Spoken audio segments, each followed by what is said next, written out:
Le délibéré du procès de Mohamed Youssouf Bachili Tiras Bach est de nouveau renvoyé par la Cour d'appel. Son procès était prévu pour ce mardi. Vous allez avoir les détails dans ce journal. L'association Ensemble pour le Mamala reste engagée dans la promotion de la culture mianka, la cohésion sociale et le développement social intégré dans l'espace Mamala. Dans cette dynamique, elle vient de célébrer à Koutchala la 2e édition de la Semaine nationale du Mamala. Le traditionnel crépissage de la mosquée de Djingaribert a été respecté cette année comme les années précédentes. La population de la cité des 333 saints était mobilisée ce dimanche pour maintenir ce lieu de culte en bon état. Et voilà donc pour les sommaires. Ravi de vous retrouver pour cette nouvelle page d'information. Bonsoir à tous et bienvenue dans ce journal. Le gouvernement du Mali, en partenariat avec la Banque mondiale et le Fonds des Nations unies pour la population, a organisé ce lundi 4 mars 2024 la cérémonie d'ouverture des journées Suède. L'objectif de ces journées est d'informer, de communiquer et de partager les résultats du projet Suède ainsi que leurs effets sur la vie des bénéficiaires. Un compte rendu signé Maïmouna Ouedraogo, Zakaria Omar Keïta. Après 8 années d'exercice, nous voilà au terme du projet Suède. Lancé en 2015 pour l'autonomisation des femmes et les dividendes démographiques au Sahel, ce projet est une initiative conjointe du groupe de la Banque mondiale, des Nations unies et de 9 autres pays. Il vise à améliorer les conditions de vie des femmes et des filles. Le projet Suède a obtenu des résultats vraiment importants au profit des femmes, des filles, des enfants, qui constitue pour nous la frange la plus vulnérable de la population. Plus de 39 000 filles de 15 à 30 ans ont bénéficié d'un appui direct du projet. Au cours de ces 8 années d'exécution, le projet Suède a enregistré plusieurs réalisations qui ont impacté positivement la vie des bénéficiaires. En 8 années d'existence du Suède, c'est près de 300 000 jeunes filles qui ont été accompagnées en matière de scolarisation et de maintien à l'école. C'est 323 sages-femmes qui ont été déployées donc, dans 323 CESCOM en milieu rural. Donc, pour dire que c'est aussi la création et le fonctionnement d'un observatoire national du dividende démographique qui fait des analyses, des plaidoyers pour aider justement le gouvernement à prendre des décisions sur toutes les questions liées à la démo-économie. Le ministre de l'Urbanisme, de l'Habitat, des Domaines, de l'Aménagement du territoire et de la population a remercié les partenaires techniques et financiers du projet qui, selon lui, a permis de changer la vie des milliers de personnes à travers ses interventions dans les pays. Qu'il me soit permis, pour leur appui à cet important projet, de remercier et de féliciter la Banque mondiale pour son appui financier et technique et le Fonds des Nations unies pour la population pour son assistance technique.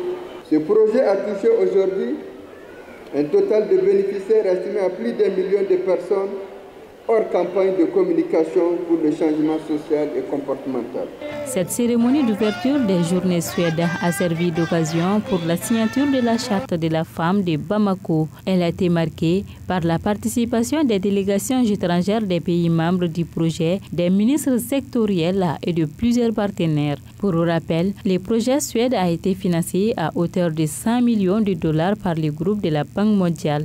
Ces journées se tiendront du 4 au 6 mars 2024 au CICB et seront marquées par des panels, des projections, du partage des success stories, des témoignages et des stands d'exposition.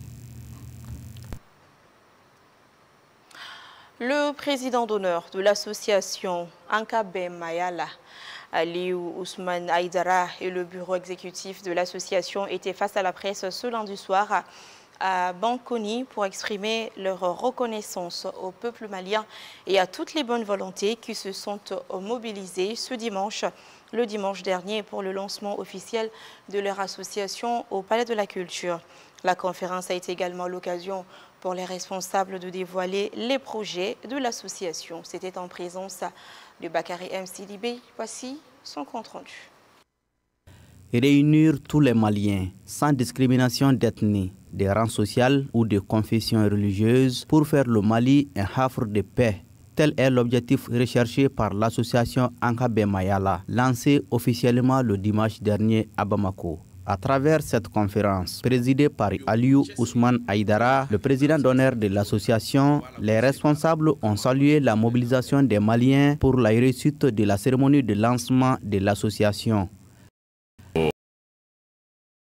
De tous les Maliens, à l'intention de tous les fils et filles du pays. Donc on a appelé tout le monde pour faire le lancement national, voire même international, parce que l'association est représentée aujourd'hui nationalement et internationalement. Donc c'était un peu ce compte rendu ce soir. Cette réussite est le fruit de l'engagement multiforme des membres et des partenaires de l'association. Environ 21 millions de francs CFA ont été mobilisés, un geste apprécié par le président national. Les gens nous ont aidés sur tous les plans, que ce soit physique, moral, matériel, les grandes associations, notamment la Fédération Ansardine, des entreprises, des sociétés de transport. Chacun a fait de son mieux. Donc j'appelle tous les Maliens, toutes les autres entreprises à faire comme ces entreprises-là. Cette conférence a été l'occasion pour les responsables de l'association de dévoiler ces nouveaux projets. Il y a un programme triennal, parce que notre mandat au niveau du Bureau national, c'est 3 ans. Donc nous avons un programme triennal. Donc à travers ce programme triennal, on a élaboré un plan d'action annuel 2024. Donc dans ce même plan d'action annuel 2024, il y a ce lancement-là, l'organisation de ce lancement-là qui faisait partie. Il y a des visites à l'intérieur du pays, il y a des conférences, débats, il y a beaucoup d'autres à venir. Donc les projets, c'est énorme. Avec comme slogan « Unité, solidarité, laïcité », l'association Ankabe Mayala compte participer pleinement aux travaux du dialogue intermalien, une initiative déjà inscrite dans la vision de l'organisation. Faut-il créer une nouvelle monnaie? Enjeux et soutenabilité, tel était le thème d'une conférence débat organisée ce samedi par le M5RFP Malikoura. Il s'agit à travers cette conférence d'édifier l'opinion publique nationale et internationale sur les enjeux de la création d'une nouvelle monnaie en ce moment pour les pays de l'AES. Je vous propose ici, pour plus de précision, d'écouter quelques réactions recueillies par Zakaria Oumar Keïta. Cette conférence débat, parce que, étant attentif aux préoccupations des Maliens, nous avons considéré que la question relative à la création d'une nouvelle monnaie est une question hautement importante, cruciale. Cette conférence débat, on va organiser entre 2 éminents économistes, voilà, aux thèses opposées. Voilà, l'un qui prône la création d'une nouvelle monnaie maintenant ou dans un court terme, et l'autre qui pense que les conditions politiques, économiques actuelles de nos 3 pays ne sont pas propices à cette création de nouvelle monnaie. Une contradiction d'idées, voilà, entre spécialistes pour mieux informer l'auditoire. Voilà. Donc sans parti pris. Donc selon la pertinence des arguments, les gens pourraient eux-mêmes faire leur propre opinion. Moi je suis optimiste, mais je suis réaliste. C'est mon travail d'évaluer un peu les risques, les coûts et les bénéfices de la création d'une monnaie, parce que ça se prépare. Et une monnaie, c'est déjà 3 choses. C'est un moyen d'échange, c'est une réserve de valeur, c'est une unité de compte. Et la monnaie, pour avoir une bonne monnaie, une monnaie stable, il faut que ce soit adossé à des recherches de change. Et les normes internationales disent qu'il faut de l'or et des devises qui puissent permettre d'importer 3 mois d'importation à tout moment pour avoir une monnaie stable.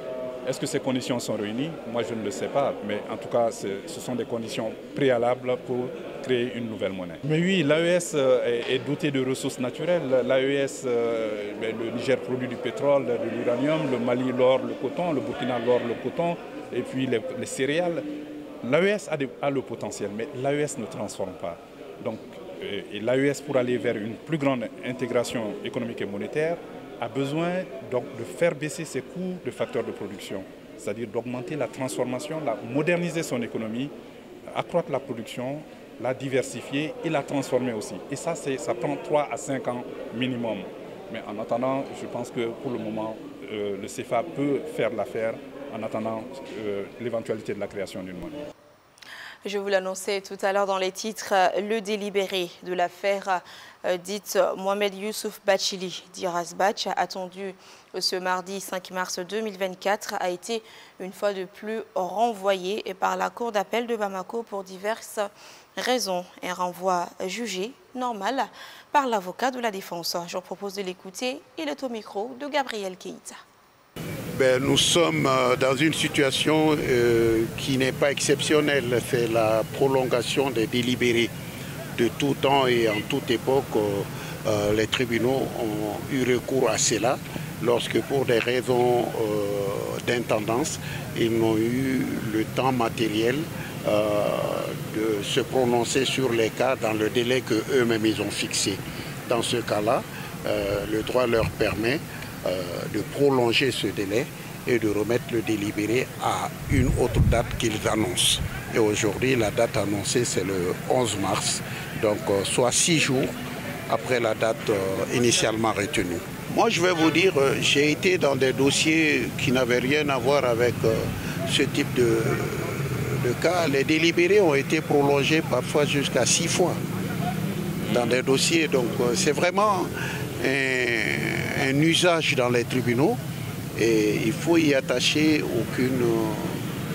aucune signification autre que les pratiques que les tribunaux ont l'habitude de faire normalement dans tous les cas.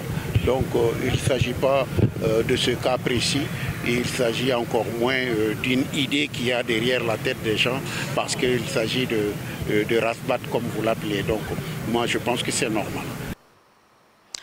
Par ailleurs, la section de l'administration générale du syndicat national des travailleurs des administrations d'État SYNTAD a effectué une visite ce mardi au Centre national de promotion du volontariat au Mali, CNPV, pour présenter les membres du nouveau organe de la section et se familiariser avec la situation des travailleurs du CNPV. Amadou Diarra, compte rendu. Dans le but de présenter les membres des nouveaux organes de la section de l'administration générale. La section de l'administration générale a effectué une visite au Centre national de promotion du volontariat au Mali, CNPV, pour s'informer des conditions de travail de leurs camarades sur place. Selon le secrétaire général de la section de l'administration générale du SYNTAD, le CNPV est confronté à des difficultés. À savoir des difficultés liées aux conditions matérielles du travail, des ressources humaines, aux conditions également de rémunération, parce qu'on a un problème de paiement des rémunérations des travailleurs qui est récurrent, voilà, qui a même entraîné aujourd'hui la réduction d'environ à 60% des rémunérations des travailleurs du CNPV. Nous reconnaissons que le Mali traverse une situation historique et difficile en ce moment, mais il est quand même important que les autorités de la transition également et même la hiérarchie syndicale puissent voir comment est-ce qu'on peut aider ce centre-là pour que les travailleurs puissent être dans certaines conditions de travail. La visite de la section de l'administration générale du SYNTAD a été hautement appréciée par les travailleurs du CNPV. On ne peut que nous en réjouir, l'aide que la section nous apporte, que ce soit morale, technique. C'est le lieu vraiment de saluer le secrétaire général Bagayoko pour sa disponibilité. Le directeur général du CNPV a assuré aux visiteurs de sa disponibilité à collaborer pour améliorer les conditions des travailleurs. Et que le travail se fasse dans les bonnes conditions. Et c'est ce qui est profitable à tous. Et c'est pourquoi je dis j'accueille favorablement une telle visite et puis une telle démarche qui s'inscrit dans le cadre du dialogue social et de la communication entre les responsables et les bureaux syndicaux. Composée de 13 comités, la section de l'administration générale du SYNTAD ne prévoit pas de s'arrêter à cette première visite au Centre national de promotion du volontariat au Mali. Elle a l'intention de visiter d'autres structures dans les jours à venir. Je vous l'annonçais en début de journal, la population de la cité des 333 saints est sortie massivement le dimanche 3 mars 2024 pour le traditionnel crépissage annuel de la grande mosquée de Djingaribert. L'objectif de cette tradition est de maintenir ce lieu de culte en bon état. Boubacar Dutey, correspondance. Instaurée depuis la nuit des temps, La cérémonie de crépissage de la mosquée de Djingaréber a eu lieu ce week-end. Cette construction de la période médiévale 1325 continue d'exister grâce à l'entretien périodique qu'assure la population de Tombouctou. Un événement devenu cultuel qui mobilise tout un peuple depuis des années. Ce crépissage constitue un élément potentiel. Il est à la fois culturel et culturel. Ça fait partie de notre culture. Alors, c'est pourquoi chaque année, toute la population de Tombouctou se donne rendez-vous ici pour l'entretien de cette mosquée. Et on voit les riches, les pauvres, tout le monde est impliqué par rapport à ce crépissage. Les femmes jouent un grand rôle pour la réussite de cet événement.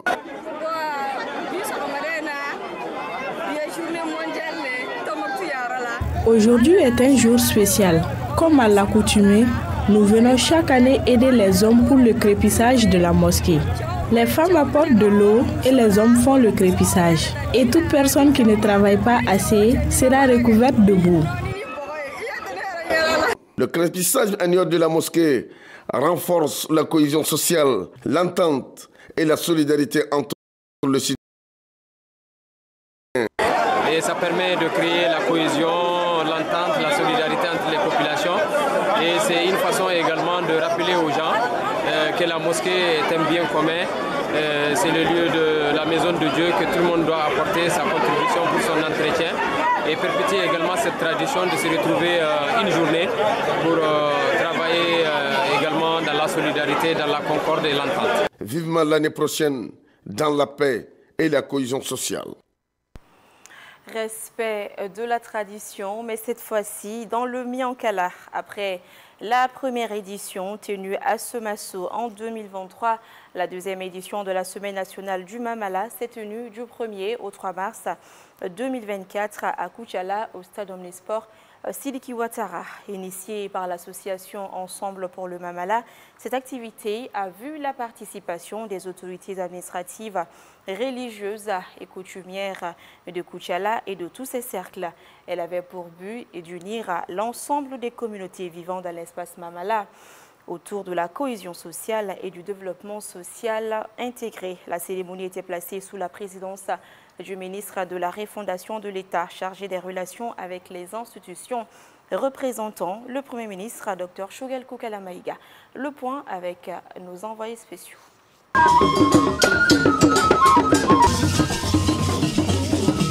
La culture est la possibilité même de créer, de renouveler et de partager des valeurs. C'est le souffle qui accroît la vitalité de l'humanité. La connotation de cette citation africaine, les membres de l'association Ensemble pour le Mamala l'ont non seulement assimilée, mais aussi mise en pratique. La Semaine nationale du Mamala, c'est l'événement culturel qui a réuni 3 jours durant des hommes et des femmes épris de culture pour vibrer au rythme de la cohésion sociale et du développement intégré. Et c'est à Koutiala, dans la capitale du Miankala, que les activités se sont tenues. Ensemble pour le Mamala ne désigne pas un groupe ethnique, mais plutôt une entité géographique avec tout ce que cela renferme comme richesse démographique et culturelle. Unir et fédérer les communautés Bambara, Peul, Dafi, Sonufo, Dogon, Bobo, Sonenke, Bozo et Mienga est à l'origine de la naissance de l'association Ensemble pour le Mamala.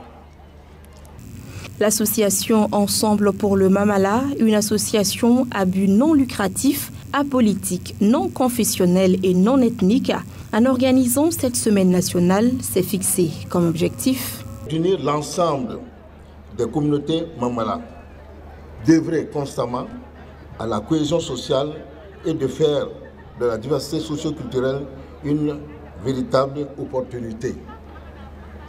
La semaine culturelle du Mamala, au-delà de l'épithète culturelle, voit plus large. Il s'agit pour nous de travailler sur plusieurs aspects touchant la vie socio-culturelle et économique de notre terroir, que sont la spiritualité, les arts et la culture et le développement. Le ministre de la Refondation de l'État, en lieu et place du Premier ministre, chef du gouvernement, a salué la forte mobilisation du Mamala et reconnu son soutien au gouvernement et aux forces armées maliennes. Au cours de la cérémonie, les chefs des villages de l'espace Mamala ont offert plus de 12 tonnes de céréales aux femmes. Elle revêt une dimension nationale et une importance capitale, tant pour le pays que pour nos communautés dans leur ensemble, à l'intérieur comme à l'extérieur. En ce sens qu'elle prône l'inclusion, prêche la paix, soutient la sécurité ainsi que nos forces de défense et de sécurité et cultive la cohésion sociale et l'intégrité du territoire national. En reconnaissance de votre attachement à ces valeurs sociales et sociétales, le gouvernement du Mali a le devoir d'être à vos côtés dans vos activités. La pose de la première pierre des musées pour mieux conserver les patrimoines matériels et immatériels du Mamala, la remise d'attestations de reconnaissance, des conférences sur différentes thématiques en lien avec la paix et la cohésion sociale et du folklore ont fortement marqué les activités de cette semaine nationale du Mamala. L'animation musicale était assurée par des troupes folkloriques et les artistes comme Abdoulaye Diabati, Mamadou Dambélé Didabara, Gaoussou Kone Diapege et d'autres. La première édition du Festisolde bat son plein au parc des expositions de Bamako, site du FEBAC, initié en vue d'aider les ménages à mieux préparer le mois et la fête de Ramadan. On retrouve au Festisolde des produits de toutes les qualités. Les détails avec nos équipes sur place. Ils sont plus d'une centaine d'exposants venus de différents horizons pour proposer des produits de qualité à des prix abordables à la population, utilement en cette veille de Ramadan. Je viens pour présenter les bobos et djellaba marocains avec son chapeau. Coton, il y a velours, il y a en crêpe, il y a même pour hommes et pour femmes. Les robes marocaines, tout le monde sait, ça sert pour tout, pour sortir, pour prier, pour les festivals, pour les fêtes, ça sert à tout. Et il y a des prix raisonnables qui pourront arranger tout le monde, Inch'Allah. On sera fiers de vous accueillir ici, Inch'Allah. Notre produit, ça sous forme de produits diététiques, voilà, pour la nutrition. Le prix il est raisonnable, voilà. Il ne dépasse même pas 2000 francs pour un produit là. On a comme produit du colorant pour cheveux, il y en a le marron, il y a le noir sous forme de shampoing. Ça ne colore pas la peau, ça ne colore pas les mains, coloration rapide et ça dure. On a de l'huile qui fait pousser les cheveux, qui les rend plus souples, qui les revitalise. On a aussi de la crème solaire, ce qui est très utile en cette période très ensoleillée. On a également des robes très belles à l'occasion de la fête qui s'approche à grands pas. On a aussi beaucoup d'autres petits soins pour beauté. On a des savons, des barrettes et autres petits bijoux pour les femmes. Le Festisolde, qui est à sa première édition, se veut être un cadre d'approvisionnement de produits accessibles à tout le monde. Et Festisolde, c'est le festival des produits qui sont en solde. C'est-à-dire que l'objectif, c'est de pouvoir créer un espace où les entreprises pourront vendre, promouvoir, lancer et tester leurs produits. C'est-à-dire que le festival, c'est le rendez-vous entre le produit et le consommateur. Donc maintenant, pour la première édition, nous avons jugé nécessaire de le faire les 10 derniers jours avant le Ramadan. Pourquoi? Pour permettre à la population d'avoir accès à tous les produits dont ils ont besoin pour préparer le mois de Ramadan et la fête de Ramadan.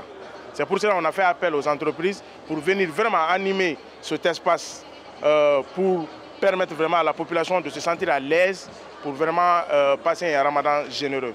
Comme son nom l'indique, la foire généreuse pour un Ramadan généreux. Alors, n'attendez plus. Venez vite faire le plein pour aborder au mieux le Ramadan. Cette édition est terminée. Merci à tous ceux qui ont contribué à sa réalisation. Grand merci également à vous de l'avoir suivi. Je vous dis au revoir en vous présentant cet ouvrage. Il est de Tcherno Adicham et c'est intitulé « L'historique du mouvement social et islamique malien de 2012 à 2018, fait expérience et leçons à la lumière de la réalité vécue ». C'est un livre de 232 pages disponible dans toutes les librairies de Bamako. N'attendez pas pour lire. Et voilà, merci de votre aimable attention. À demain.